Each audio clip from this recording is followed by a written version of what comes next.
So ayan, day off ko ngayon, tama, day off ko ngayon, nakapag-day off after ng matagal na panahon kaya andito kami ngayon sa labas, sa highway at pupunta kami doon kay nanay. Siyempre mag-aabang muna kami ng tricycle ngayon dahil nga siyempre day off ko nga, 'di ba? So yung mga nanay pala minsan lang sila mag-day off sa isang buwan or swerte na kung may day off kami ng isang linggo. So ganyan na tayo ngayon dahil charing nanay na pala talaga ako ngayon. Akala ko kasi hindi pa ako nanay. So ayan, medyo ang laki-laki talaga ng eye bag ko diyan. Hindi lang malaki, malalim pa. Dahil siyempre alam nyo na galing tayo sa mahaba-habang puyatan, mahaba-habang labanan. Kaya ayan, medyo nangangalong mata pa at siyempre dahil day off natin ngayon, so i-enjoy natin ngayon ang paglalakad-lakad at siyempre habang nandito tayo sa labas, magba-vlog tayo. At siyempre, eto na nga, nakasakay na kami ng tricycle at alam nyo ba, it's lucky 13, o ba diba? So ayan, hindi kami kumuha ng special trip dahil siyempre malapit lang naman at nagabang lang kami ng tricycle na dadaan kung saan kaming nakatayo kanina na punong kahoy. So siguro mga 10 minutes nakasakay na rin naman kami.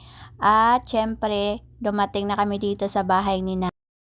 So ayun na nga, sabi ko sa inyo, dumating na kami dito sa bahay ni nanay at siyempre, madami nga pala si nanay pa-order ngayon kaya sabi niya tulungan muna namin siya mag-impake at siyempre gagawa natin to ng na-resibo yung kanyang mga items para pag dumating doon sa kanyang customer ay makikita nila na tama yung laman ng plastic at hindi kinahuyan, o 'di ba?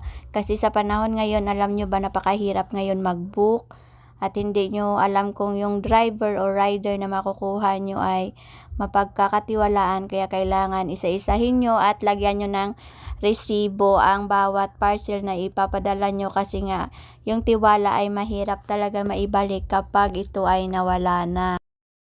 So ayan, si nanay nga pala ay nag-online seller. Nang dumating kami doon ay madaming nakakalat sa bahay. Palagi naman yan makalat ang bahay namin kasi nga wala na dyan mga taong naglilinis dahil lahat ay busy na, busy-busyhan na sila.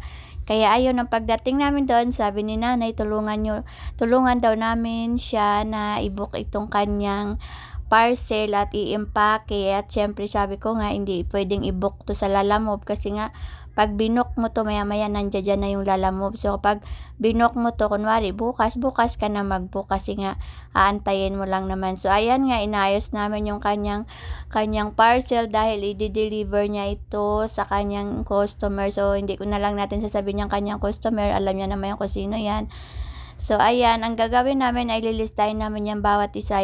Lagi ko yan sinasabi kay nanay kasi nga para fair ba, kabaga walang labis, walang kulang. Kasi syempre, alam nyo dati namimili din naman kami kapag kulang. Syempre nagrereklamo din kami. Kaya ganon din yung ginagawa namin kapag may bumibili sa amin. Tsaka kailangan transparency.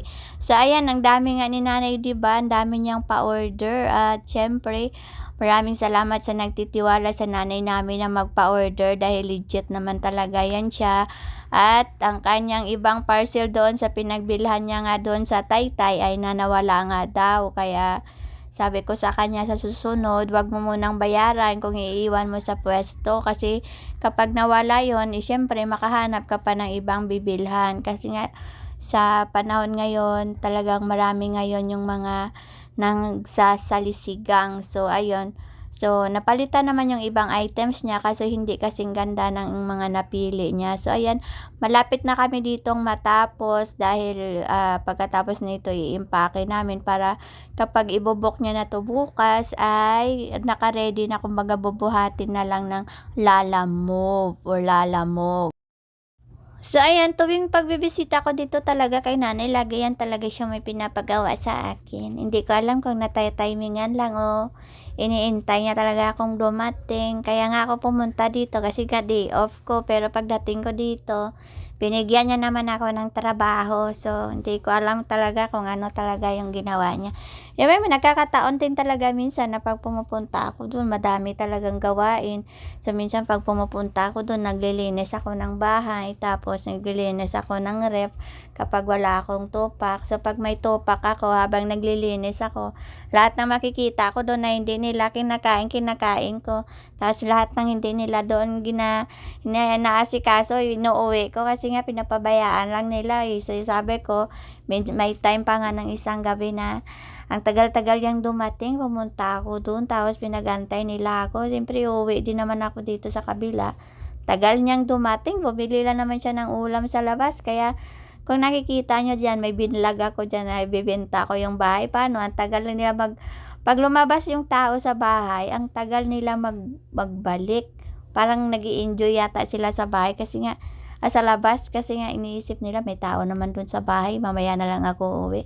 So, ako sinasabi ko, benta ko na lang 'tong bahay, wala naman ditong tao. Kasi 'di ba siyempre may tindahan at matagal na kasi akong hindi nakahawak ng tindahan, tsaka hindi ko na alam yung mga presyo dun ng mga paninda nila. Kaya 'pag may bumibili, tanong ako ng tanong kung magkano 'to, magkano 'to. So, ayoko ng gano'n kasi nga dati may tindahan ako kaso lang ang tagal na ng panahon kaya sa tagal-tagal ng panahon yung dating 5, 18 na ngayon, yung dating 18 ngayon 30 na ngayon. Kaya 'di ba nakakahilo, mahirap magbenta kapag hindi mo alam ang presyo kasi baka malugi o baka mamaya sobra yung singil ko, 'di ba?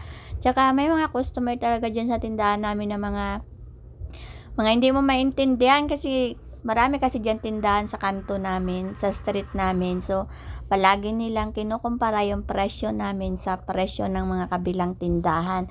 Kaya lang lagi 'pag ang anak ko yung magbantay ng tindahan, kaya medyo masungit 'yan. Sinasabi niya, "Siyempre magkaibang tindahan, magkaibang presyo." Totoo naman kapag bumibili ka, 'wag mo ikukumpara ang presyo ng tindahan ni Juan sa tindahan ni Pedro kasi nga magkakaiba yan sila ng supplier na kinukuhaan, magkakaiba sila ng presyo na kinukuhaan. Kaya kapag bibili ka, bumili ka, 'wag ka na lang yung basta na ikukumpara kasi mura kay ganito, mahal kay gano'n. Minsan 'di ba nakakainis kaya minsan hindi ako nagbebenta 'pag mga reklamador yung bumibili, hindi sinasabi ko na, "Ay wala, ay wala."